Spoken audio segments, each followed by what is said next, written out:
सरकारी सामान्य ज्ञान में फिर से स्वागत है। और आज हम लोग कुछ रासायनिक पदार्थों के बारे में जानकारी लेंगे जो बहुलीकरण के द्वारा बनाए जाते हैं, जैसे पोलीमराइजेशन। बहुलीकरण का अंग्रेजी शब्द पोलीमराइजेशन होता है। जैसे कि हो गया प्लास्टिक, हो गया रबड़, हो गया रेशा, हो गया और कांच हो गया, ये सब जो है बहुलीकरण के द्वारा बनाए जाते हैं। तो सबसे पहले जान लेते कि बहुलीकरण क्या होता है।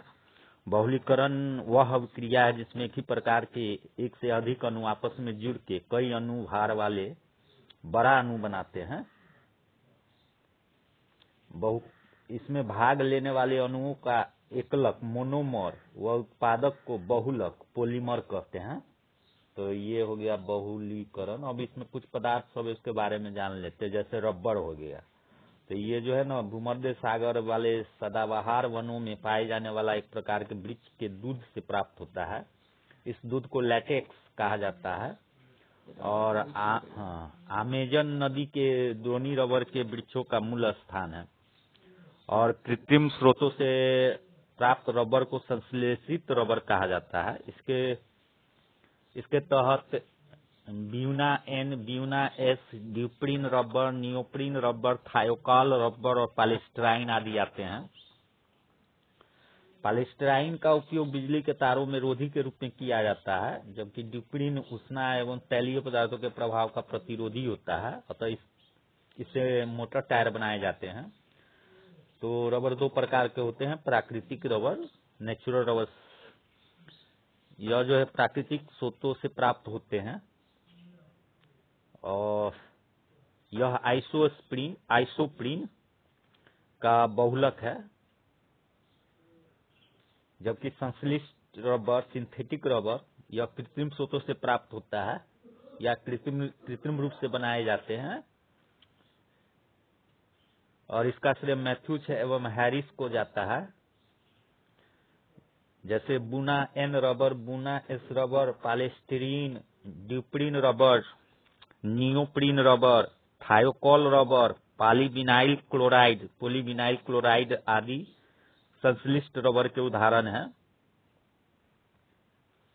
अब हम लोग जानेंगे प्लास्टिक के बारे में।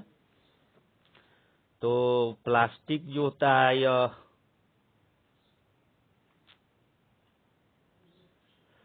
जैसे बहुत से असंतृप्त हाइड्रोकार्बन जैसे एथिलीन, प्रोपिलीन जो है बहुलीकरण की क्रिया के पश्चात उच्च बहुलक बनाते हैं और इसे ही प्लास्टिक कहा जाता है। यह दो प्रकार के होते हैं। यह भी दो प्रकार के होते हैं, प्राकृतिक और कृत्रिम। प्राकृतिक प्लास्टिक जो होते हैं वह गर्म करने पर मुलायम तथा ठंडा करने पर कठोर हो जाती हैं, उदाहरण के लिए टेफ्लॉन। और कृत्रिम प्लास्टिक रासायनिक विधि से तैयार की जाती है। इसके उदाहरण में पॉलीथीन, पीवीसी, टेफ्लॉन, बेकेलाइट आदि हैं। इनको ताप सहने की क्षमता के अनुसार निम्न भागों में भी विभाजित किया जा सकता है, जैसे थर्मोप्लास्टिक। तो इस प्रकार के प्लास्टिक के अंतर्गत वे प्लास्टिक आते हैं जो उष्मा पाकर शीघ्र पिघल जाते हैं, जैसे पॉलीथीन, पॉलीविनाइल क्लोराइड, ये सब हो गया। और तापद्विद या थर्मोसेटिंग प्लास्टिक, इसके अंतर्गत bakelite, phenol, resin, polyester, silicon, urea, formaldehyde, ये सब प्लास्टिक आते हैं। ये उष्मा पाकर पिघल तो जाते हैं, परंतु अधिक उष्मा देने पर कड़े एवं अम्लीय हो जाते हैं। अब कुछ प्लास्टिक का प्रकार सब है, उसको हम लोग देख लेते हैं। जैसे पॉलीथीन हो गया, यह एथिलीन के उच्च ताप व उच्च दाब पर बहुलीकरण के फलस्वरूप प्राप्त होता है। पॉलीथीन पर अम्ल, क्षार आदि का प्रभाव नहीं पड़ता है। इसका उपयोग खिलौने, बोतल, बाल्टी, पाइप व पैकिंग की पन्नी आदि बनाने में किया जाता है। पानी vinyl chloride, polyvinyl chloride, PVC भी इसको बोलते हैं, यह प्लास्टिक विनाइल क्लोराइड के बहुलीकरण के फलस्वरूप प्राप्त होता है। इसका उपयोग सीट कवर, चादरें, फिल्म, पर्स, बरसाती आदि बनाने में किया जाता है। उसी तरह पॉलीस्टाइरीन हो गया, पॉलीस्टेरीन, यह फेनिल एथिलीन के बहुलीकरण के फलस्वरूप प्राप्त किया जाता है। इसे स्टाइरोन भी कहा जाता है। इसका उपयोग अम्ल रखने की बोतलों व सेलों के कवर आदि बनाने में किया जाता है। कृत्रिम रबर, सिंथेटिक रबर। कृत्रिम रबर रबर के पेड़ों से निकाले लेटेक्स से बनाया जाता है। कृत्रिम रबर आइसोप्रीन का बहुलक है। बैकेलाइट फिनाल व फॉर्मेल्डिहाइड के बहुलीकरण के फलस्वरूप प्राप्त होता है। यह रेडियो, टेलीविजन के आवरण, ढलाई आदि के काम आता है। टेफ्लॉन या टेट्राफ्लोरो एथिलीन के बहुलीकरण द्वारा बनाया जाता है। यह ताप, अम्ल एवं क्षार की क्रिया के प्रतिरोधी है। यह विद्युत धारा का कुचालक होता है, तो तार उर बनाने में इसका उपयोग होता है।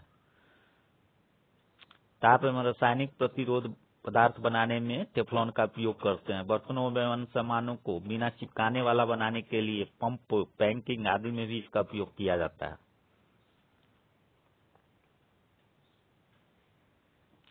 अब एक फाइबर्स होते हैं, रेसे जिसको कहते हैं, तो ये रेसा क्या होते हैं? ये श्रृंखला युक्त ठोस जिनकी लंबाई चौड़ाई की अपेक्षा सैकड़ों या हजारों गुना अधिक हो, जिसकी लंबाई चौड़ाई की अपेक्षा सैकड़ों या हजारों गुना अधिक हो, रेसे कहलाते हैं, फाइबर्स कहलाते हैं।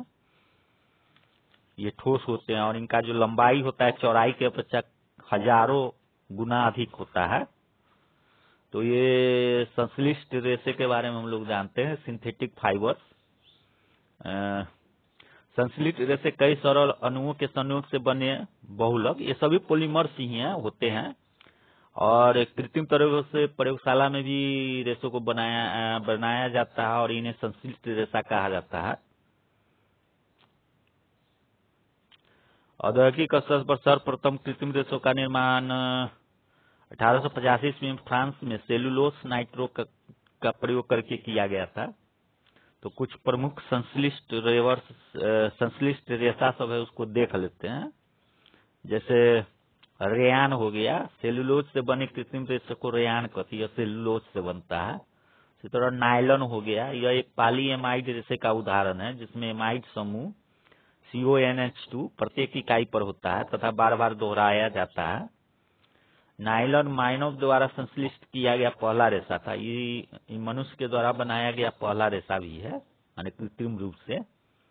इसका उपयोग मछली पकड़ने के जाल में, पैराशूट के कपड़े में, टायर, दांत, ब्रश, पर्वतारोहण के लिए रस्सी आदि बनाने में किया जाता है।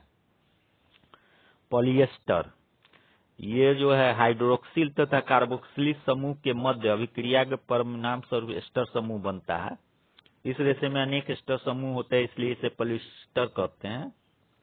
इसका उपयोग कपड़े के रूप में, पाल नौकाओं का पाल बनाने में, अग्निशमन में प्रयुक्त हौज पाइप आदि बनाने में किया जाता है। इस तरह से है रैक्सीन, यह एक कृत्रिम चमड़ा है। रैक्सीन जो होता है वो कृत्रिम चमड़ा के रूप में इसको जाना जाता है। इसका निर्माण सेलुलोज या वनस्पति से होता है। अच्छा रैक्सीन मोटे कैनवास पर पायरोक्सिलीन का लेप देकर बनाया जाता है। तो इसका उपयोग जूता, चप्पल आदि सब में भी बनाने में होता है। बैग उग जो होता है उसमें भी रैक्सीन का प्रयोग किया जाता है। विस्कास रेयन जो होता है, इसका निर्माण प्राकृतिक कपास की कार्बन डाइसल्फाइड तथा कास्टिक सोडे की क्रिया द्वारा H2SO4 पर प्रवाहित करके किया जाता है।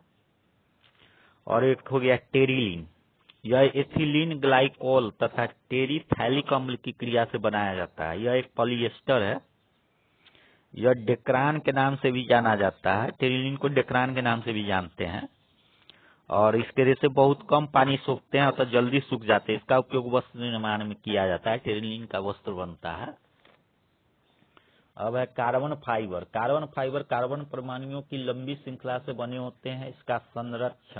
इसका संक्षारण कोरोजन नहीं होता है। इसका निर्माण संश्लिष्ट रेशों को ऑक्सीजन की अनुपस्थिति में गर्म किया जाता है, जिससे रेशे अपघटित होकर कार्बन फाइबर उत्पन्न करते हैं। इसका उपयोग अंतरिक्ष यान तथा खेलकूद की सामग्री बनाने में होता है। अब है कांच। तो हम लोग कांच का कुछ प्रकार सब है, उस सबको देख लेते हैं। तो अभी माने कांच भी जो है बहुलीकरण के द्वारा ही बनता है। तो कांच का हम लोग कुछ देख लेते हैं। कुछ कितने प्रकार का कांच सब होता है। विभिन्न प्रकार का कांच सब होता है। कांच माने ग्लास, और उसका क्या क्या प्रयोग होता है, कहाँ कहाँ यह प्रयोग में आता है, इसके बारे में हम लोग जानेंगे। तो पहला है सोडा कांच। यह सोडियम कार्बोनेट और कैल्शियम कार्बोनेट और वह सिलिका का बना होता है। इसका उपयोग जो है ट्यूबलाइट, बोतल, प्रयोगशाला के उपकरण व दैनिक प्रयोग के बर्तन में किया जाता है। जल कांच, सोडियम कार्बोनेट व सिलिका होता है। इसका भी उपयोग बर्तन बनाने में, दैनिक उपकरण के सामान बनाने में होता है। उसी तरह फोटोक्रोमेटिक कांच, सामान्य व अवयवों के अतिरिक्त इसमें सिल्वर क्लोराइड भी उपस्थित रहता है। इसका उपयोग धूप के काले चश्मे बनाने में होता है। जेना कांच, इसको सर्वोत्तम कांच कहा जाता है। जिंक तथा बेरियम बोरी सिलिकेट, जिंक तथा बेरियम बोरो सिलिकेट का यह मिश्रण होता है। इसका उपयोग रासायनिक पात्रों और अन्य वैज्ञानिक उपकरणों के निर्माण में किया जाता है। फ्लिंट कांच, पोटासियम कार्बोनेट, लेड ऑक्साइड व सिलिका का यह घटन है, इसका संगठक है। इसके उपयोग विद्युत बल्ब, कैमरा व दूरबीन, सूक्ष्मदर्शी के लेंस एवं प्रिज्म के निर्माण में फ्लिंट कांच का प्रयोग किया जाता है। और अब आ गया सीसा क्रिस्टल कांच। यह पोटेशियम कार्बोनेट, लेड ऑक्साइड व सिलिका का संगठक होता है और इसका उपयोग महंगे कांच पात्र बनाने में किया जाता है। पायरेक्स कांच, बेरियम सिलिकेट व सोडियम सिलिकेट का यह संगठक है, माने इसको मिश्रण के रूप में बनाया जाता है और यह प्रयोगशाला का उपकरण एवं फार्मास्यूटिकल पात्र बनाने में पायरेक्स कांच का उपयोग किया जाता है।